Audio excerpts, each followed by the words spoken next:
What's up, everybody? Crash here. Welcome back to Crash Against the Spread, where we talk about sports from a betting perspective. It is Thursday, May 23rd, and we have one NBA game to talk about. If you like the content, like and subscribe to the page. It helps out more than you think. Yesterday, we had we went 1-1. We had the over 206.5 in the Minnesota and Dallas game. It got to 213, so we hit that. But we had Minnesota, and they lost by 3 instead of winning by 5. So dropped that one. We were riding the trend that Dallas has dropped each of their last first games in this series for a little bit, and Minnesota has looked good at home in each game of their series.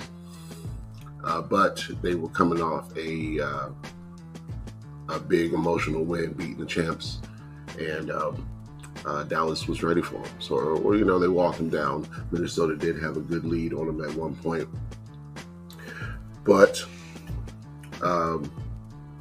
didn't get to fully watch it. But I was paying attention to that total. So I did hit a live under 218 and 220. So I pretty much made the money back from the Minnesota loss. So still a good day for me. Moving on to today, we have the Celtics and the Pacers, game 2. Boston, both teams shot really well. 47% versus 54% for Indiana. So Indiana had the better shooting night. But neither team had a bad shooting night. Neither team had any starters in single digits. Neither team had a bad three-point percentage. Boston shot 33%. Indiana shot 37%. And this is the way that Indiana likes to play. And if Boston's going to play this way with them, I'm going right back to the same bets. So I'm on the +9, and I'm on the over. It's been bumped up 3 points since the last game. So I'm on a 224.5.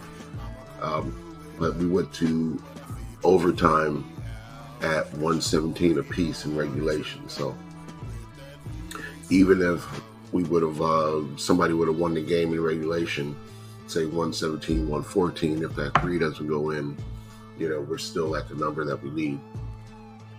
And I don't see much regression from either side, because like I said, this is the way that they normally like to play.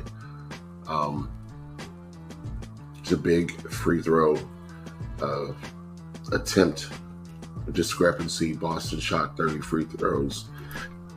Indiana shot 10 free throws. But that's also just the way that these teams play. Boston gets to the line a lot. Indiana fouls a lot. Boston doesn't foul that much. So I'm on the same bets. No reason to come off. And once we get to Indiana, that money line might still be attractive because Boston's still going to be favored on the road. So until they fix that line and figure out if these teams are closer as far as the power rankings go, I'm going to be on the Pacers if they're going to keep giving us close to 10 points. So Pacers +9 and over 224.5 is what I'm on. So lock that in. Let's get this money. We'll be back tomorrow from Maryland for some more picks.